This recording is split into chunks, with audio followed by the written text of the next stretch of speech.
we need to talk about, what life will be like when Mashiach will come.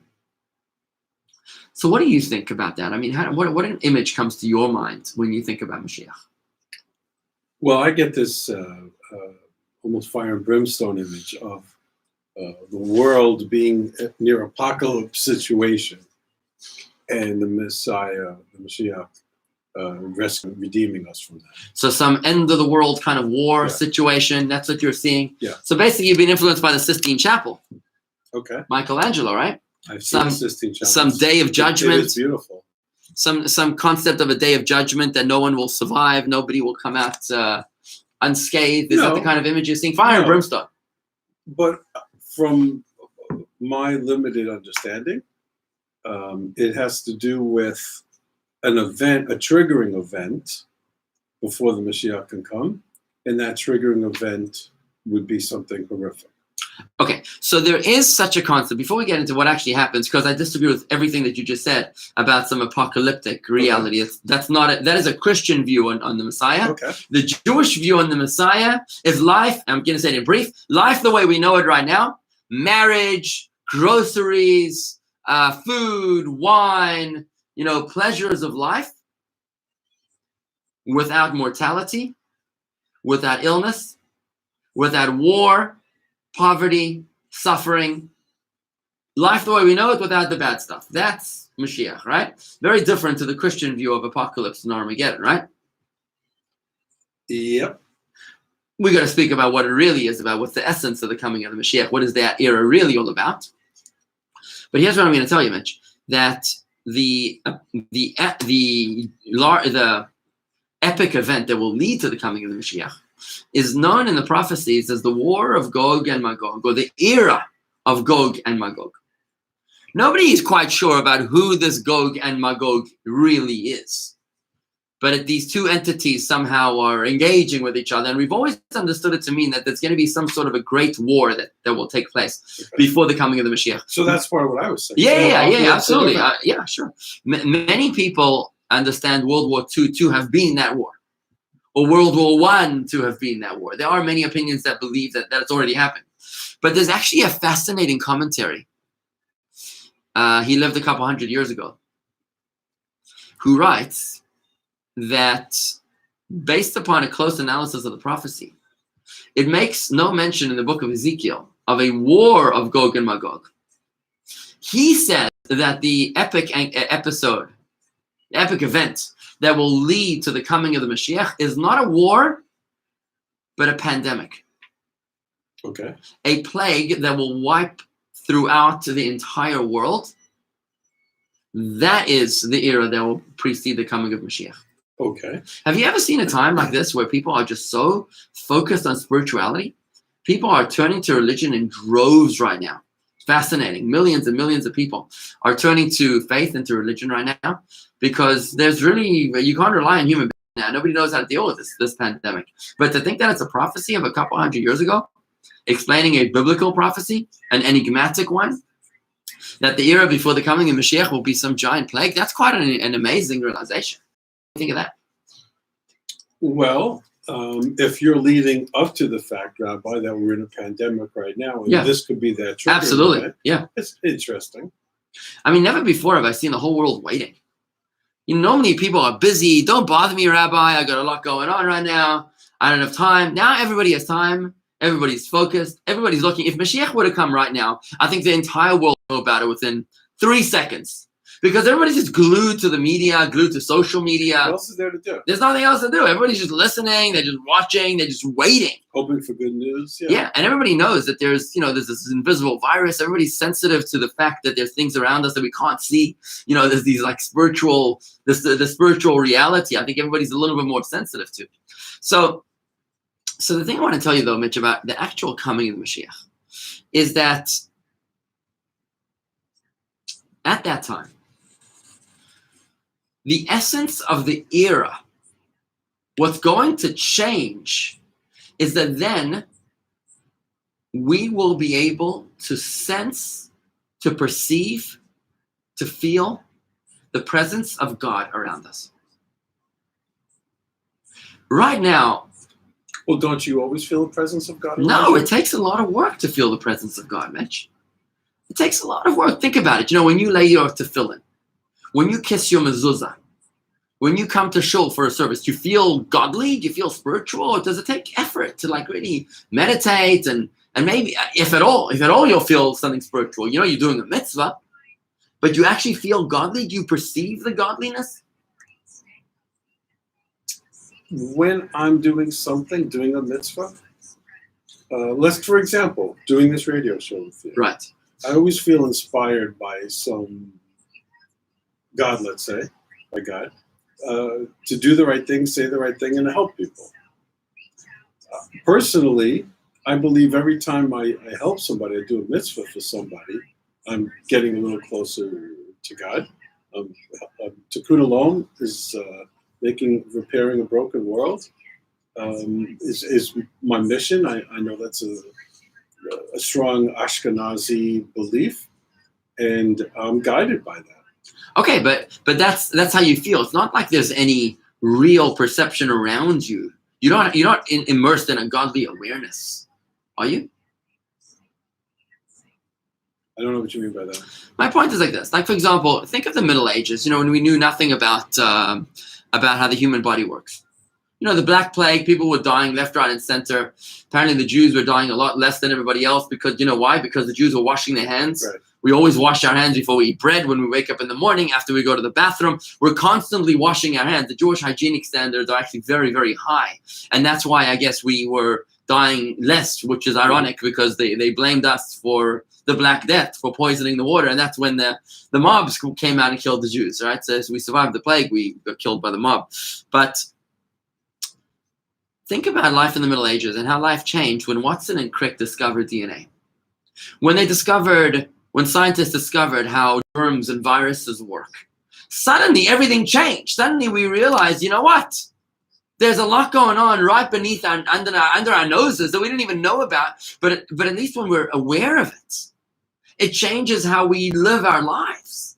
Suddenly we're more conscious of our hygiene, we're more conscious about the foods that we eat, the places that we go, the air that we breathe, water that we drink. We're suddenly more conscious because we know we have vision that's more than meets the eye. We have subatomic awareness of the molecules and the atoms and the mitochondria and the nucleons and whatever else is going on, you know, beneath the surface, right? We now have become enlightened. Mm-hmm.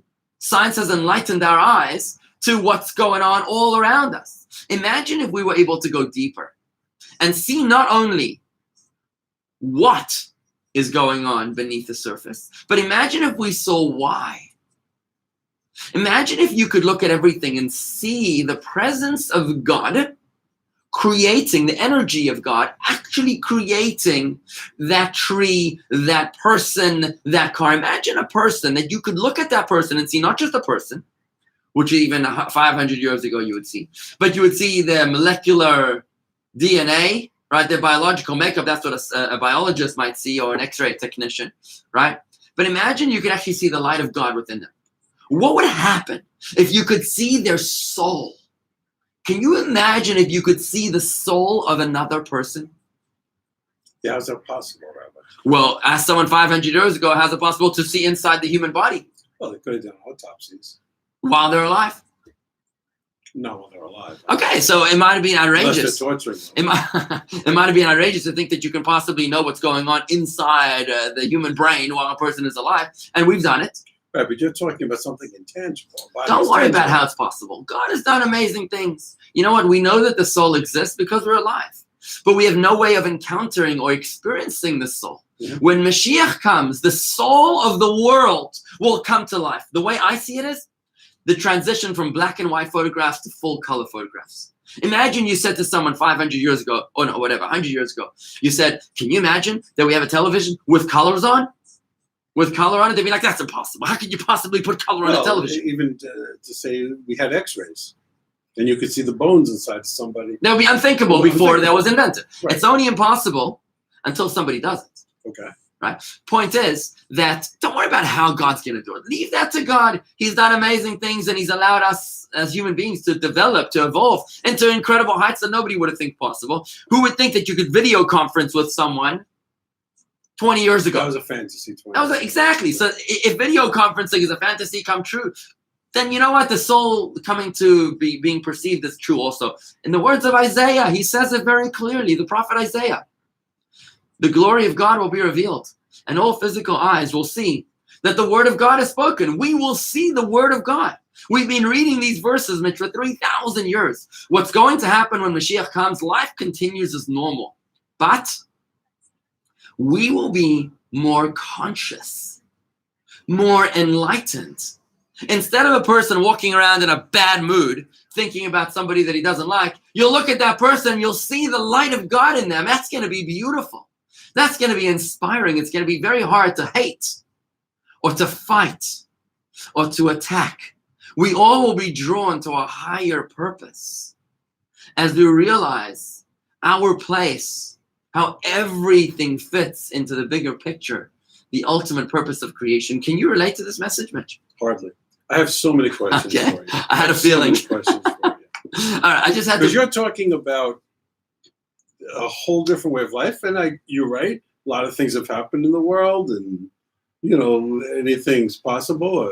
I agree. However, the thought of being able to see your soul is too much for me. Too much for me. But when we continue after the break, you're going to explain that to me. Absolutely. I'm very excited to explain that to you, Mitch. I'm excited to take you into the next frontier.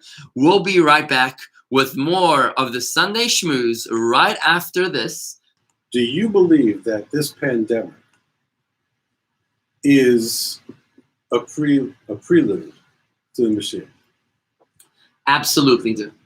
Okay. I can tell you this, that it says in the commentary that it says in the Torah that when the Jews came out of Egypt the first time in the year 1313 BCE, they were all trapped in their homes while the plague raged on outside. And the commentary from 800 years ago tells us, 800 years ago this is written, that when Mashiach will come, we also will be at a time when we're trapped in our homes and the plague will be raging on outside. That's, to me, incredible. I've never in my lifetime seen a time when Jewish people, when the whole world, forget the Jewish people, the whole world is conscious of things that they cannot see around them. The world is turning to spirituality. The world is turning to God, to religion, to higher power, to be able to help them through this terrible time. And I think that perhaps we're all in a state of awakening right now, to be able to be ready for the coming of the Mashiach. I do believe that this is certainly a precursor. Okay, so we've believed in the Mashiach for 3,000 years? Correct. Okay. Don't you think in the past 3,000 years, Rabbi, other previous generations have thought the Mashiach was about to come? Well, what makes us different? I can tell you that the biblical prophecies all coming to be true, fulfilled in our generation. Quick example, they shall beat the swords into plowshares. You ever heard of that one? Of course. So that wasn't true until like 50 years ago. As recently as the Korean War, the Vietnam War, people were still killing each other for all the wrong reasons. Yeah, but aren't they still? Well, today it is really not cool to go to war with anybody. But the United Nations mandate, it's actually printed on Turtle Bay, I think it is, it's engraved on the wall right outside of the United Nations. Yes. This quote of Isaiah, right. Because this is the mandate of the United Nations, is to bring peace to the world. It's never been this way for 3,000 years. For 3,000 years, history was written by the victor, and the winner took all the spoils. There was no mercy for any loser. Today, are you kidding me? This is all about diplomacy, and it's about conversation. It's about countries that are channeling military budgets, billions of dollars into education and into social welfare programming, into medical support for people that can't afford medicine. It's incredible what's going on in the United States of America. I mean, during this election cycle, everyone's fighting about how they can be more helpful, right? Everyone wants to be, I'm going to give free healthcare, and I'm going to give free college. Everybody wants to give more to help the less fortunate. That is the fulfillment of a biblical prophecy when the most powerful people in the world are saying we're going to take the largest amount of money in the world and use it to help people instead of taking advantage of them. And there's a lot of other prophecies like that are coming to be fulfilled. Give you one more? Well, let me just comment. Okay, good. Yeah, sure. A lot of people are talking about free this, free that, helping the poor. It's not happening. Okay, so maybe, Just that people talk about it. Mitch, it's happening a lot more. What are you talking about? The government is giving out money right now to people that are going through a distressed time. What would have happened 50 years ago if people were going 100 years ago in the Great Recession, 1929, right? Mm-hmm. Was the government giving money to anybody? How about 100 years ago with communism? Isn't that communism? There was no Messiah after communism. In communism, as in socialism, the government provides for everything. Everybody knows that communism is a failure. I'm not saying it isn't. As Winston Churchill said. But that's the same concept. There was no Messiah after communism. Well, communism was Orwellian. That's the problem with communism. Like Winston Churchill said, that communism is the equal. Okay, let me give you another example. What did he say? One thing? He said communism is the equal distribution of misery, and capitalism is the unequal distribution of happiness. Okay. Right? Listen, there's several countries. And by the way, communism was supposed to be utopian, by the way. Yeah, I know. It was supposed to be. The problem was because of Animal Farm, because of George Orwell's and communism, truth. The whole Communist Manifesto was written by a Jew. Exactly, right? And the point is that, like George Orwell highlighted, the problem with communism is that the people at the top were anything but communists. They were taking the wealth for themselves. Right. Right? All animals are created equal. Really. They were thieves. All animals are created equal, but some animals are created more equal than others. However, there are some Scandinavian countries, let's say, that do provide everything for all their people. There's no Messiah after that. What's the criteria? Does it have to be worldwide? Is it just America? I doubt that.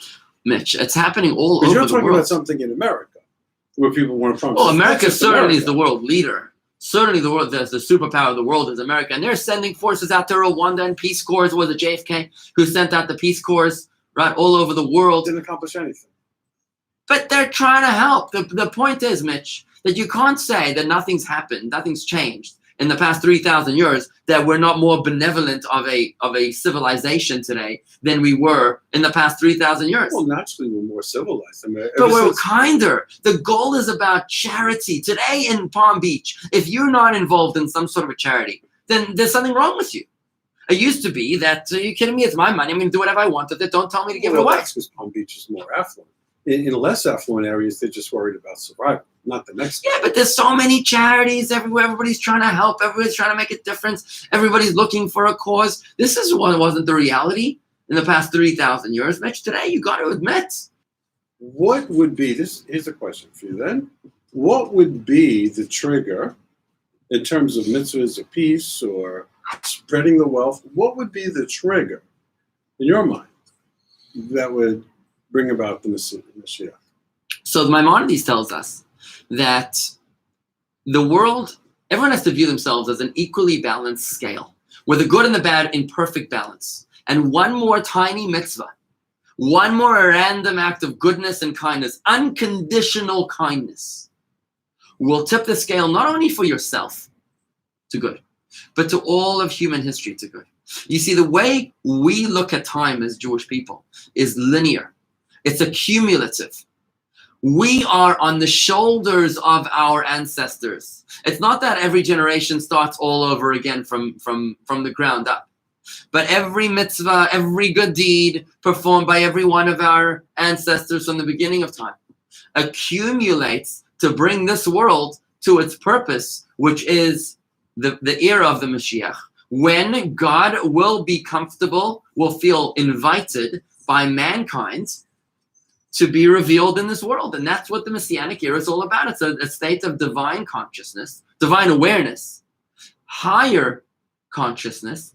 Every single time we do a mitzvah, Mitch, as Jewish people, a mitzvah always involves a physical object. You've noticed this, right? Other religions might be a little more abstract or ethereal.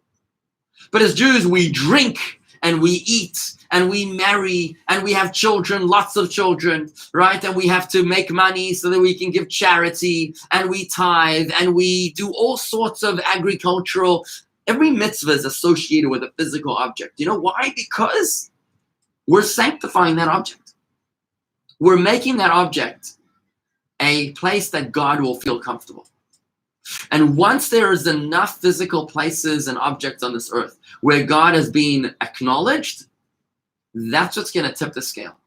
That's what's going to be the tipping point to bring us to the lights going on, like moving from black and white photography to full color photography, where God opens our eyes to be able to see what we don't ordinarily see. Now, you know, Mitch, that there's a lot that we can't see around us, right? We can't see the radio waves and the cell phone waves and the microwaves and the gamma waves, and I'm sure there's many colors out there that we can't detect with our physical eye. We certainly can't see the virus, and we can't see all sorts of physical, even physical stuff that we can't see. It's too small, right? So certainly we know it's not difficult for us to comprehend that there is things out there that we cannot see, and if we have the right lens, a microscope or maybe a telescope, we can see things that we don't ordinarily see. When Mashiach comes, think of it as if we get X-ray glass vision. Like we get X-ray glasses. If I could just interrupt you for a second. When you say we, who is we? The Jewish people or everyone? Everybody. Everybody. No matter, doesn't matter what's your religion. Absolutely. All of humanity. Well, every religion, everybody living is going to be influenced by the Mashiach. Absolutely. And the world, the way we know it, Maimonides tells us the only difference between the way we know it right now and the coming of the Mashiach, at least for starters, is the falling of empires, the falling of monarchs. That's a biblical prophecy. And does that mean fascists also? Dictators? I don't know. It's a very general statement, but I think that it's remarkable. Because fascism is growing in the world. But I do think that it's remarkable that we have in the recent days and weeks, we've seen British monarchs literally walk away from the throne. Right? You've had Harry and Meghan. Is it Harry?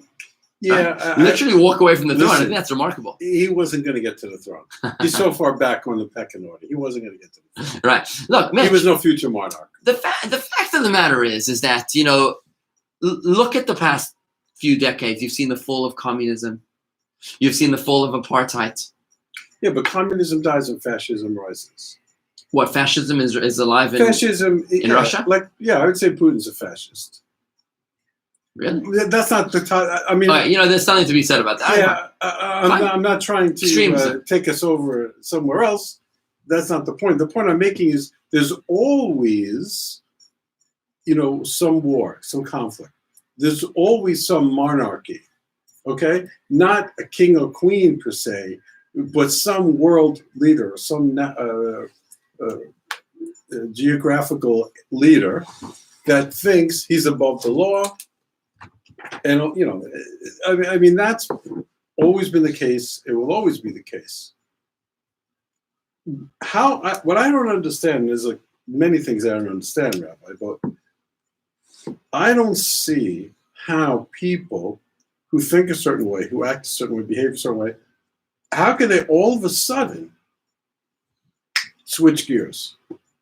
That's what you're saying, right? Is that people that aren't concerned about Tikkun Olam, let's say, repairing the world, they're interested in repairing their own bank accounts, their own wealth. Okay.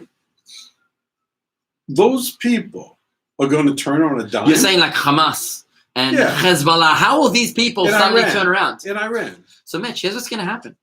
Even though we've never truly experienced this, and we have to admit the fact that we don't know exactly, right? We can only glean from the sources and the prophecies that we've been told. But here's the way I see it. When just like the advancement of modern technology, just like the development of the iPhone has drawn people away. Maybe think of it as the soccer. The soccer in England. England used to be very, very anti-Semitic. And they would attack the Jews all the time, right, with pitchforks and axes and all sorts of crazy things. But then when they got crazy about soccer, they had something else to be passionate about, right? Perhaps it could be that just like the advance of technology, where the iPhone is such an amazing invention that it draws our attention, to watch the movies or Netflix or social media, and we start engaging less, worrying about who we hate, and we start more enjoying our own lives. Do you get the picture here? Yes. Enjoying the football game, enjoying the Netflix, enjoying the Facebook, right? It takes us away from our problems. The way I see it is that when the soul within each creation comes to be revealed, when you literally can look at a physical object in fulfillment of the Isaiah prophecy, that when Mashiach comes, we'll be able to literally see the light, the soul within every person and within every physical being. Everybody. What's going to happen is that we're going to be drawn to the light. When the light goes on, the darkness goes away. When love is present and hate dissipates. So right now we're groping in the darkness. Of course, there's going to be some hate, a lot of hate. But when you turn on the lights, that's when the rats run away, right? In the dark basement. So that's the way I envision this about what's going to happen with the coming of the Mashiach. But we haven't actually spoken about the Mashiach himself as a person. It's a person. It's a person, not just an era. The Mashiach is a person, and we're getting some comments here on Facebook asking. People are very concerned about how will we know who the Mashiach is, and maybe there'll be other contenders or doubters, and how will we recognize the Mashiach? So I just want to address this question here on Facebook by saying that the Mashiach has some very specific qualities. It's got to be a scion of King David. It's got to be from the house of King David. He's got to be a prolific Torah scholar. It's got to be a person that's born of a mother and father, physical person, normal, natural born. He's got to be fighting the wars of God, which is an interesting concept, right? Like fighting, I guess, in defense of God, right? Or bringing spiritual awareness to the world is the way I understand it. Eventually, he will build the temple in Jerusalem. Now, that's going to be interesting. Rebuilding the third temple in Jerusalem. On the exact site. On the site. That's going to be a very interesting interesting where that golden dome thing right is? There, yeah. Nobody cares about the golden dome. I wonder if it could be next to it. I wonder if it could be next to it. Who knows? Wouldn't that be lovely if you had the Jewish temple right next door to the Muslim? I don't know. I have no idea how that's going to pan out. Is that a requirement before the Messiah can come? It is, yeah. It also that's a tricky one. By the way, it will also involve the ingathering of the exiles, which means the ingathering of all the Jews in the world will be flown back to Israel on the wings of eagles. Sounds crazy, right? Sounds like Game of Thrones, yeah. But you know what?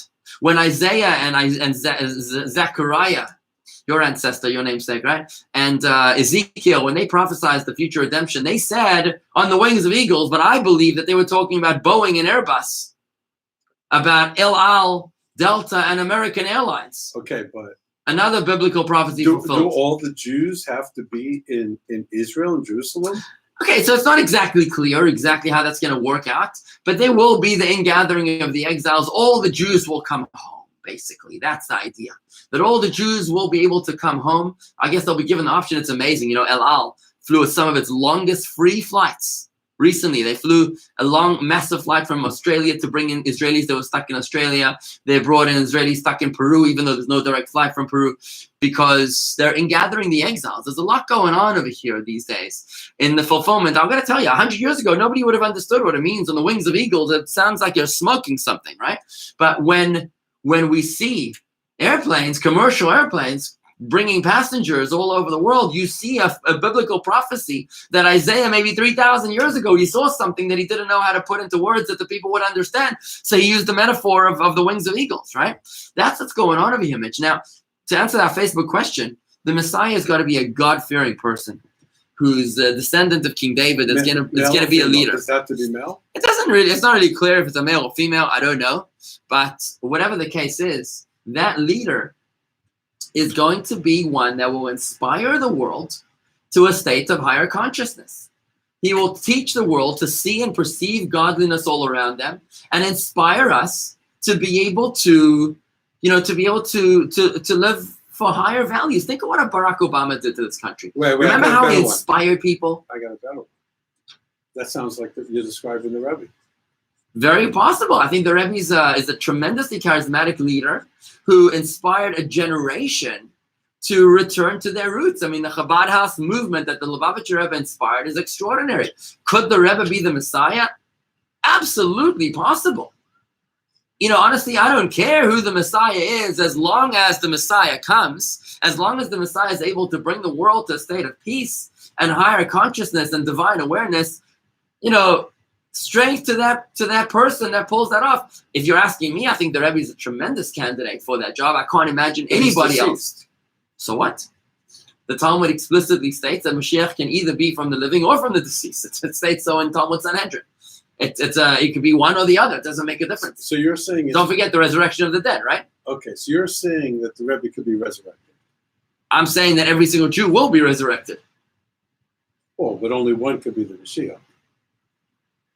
Yeah, deceased, absolutely. There can only be one, right? That's fine with me. But there can only be one. Yeah, who would you nominate as a candidate to be the Messiah? It would be the Rebbe.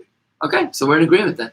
I mean, I can't imagine Joe the plumber, coming out and saying that he's the Messiah. I mean, listen, if he did and he fit the criteria, and if he was able to, to bring the world, to lead the world charismatically to divine awareness, I think that's terrific. But that is what this era of Mashiach is all about. It's a state of fulfillment of the purpose which we were created. We don't have a lot more time. We could go on this for hours. I know, and we got to do another show on this, Mitch. Okay. I think it's important. So will it be somebody in a human form? Yes.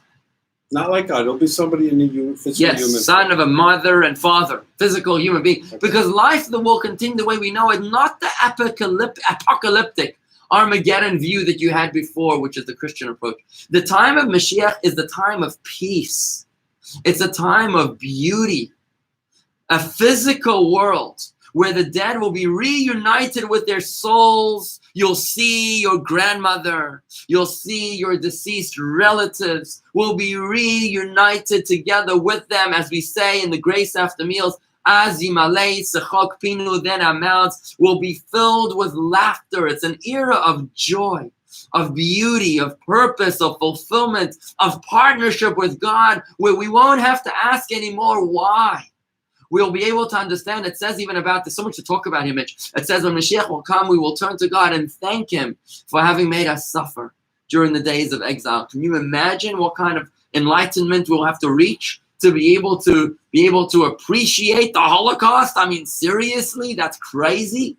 But that's the era to which we're working, and that is what's happening very, very, very soon. I do believe strongly that the pandemic, the coronavirus, is a harbinger of this redemption. This is the reason that we have Elijah's cup on the Passover Seder table, because we believe it is imminent. So when Elijah comes to announce the redemption of the Mashiach, we'll have a l'chaim ready for him. That's why we have Elijah's cup on the table, because we believe in this faith with every fiber of our being.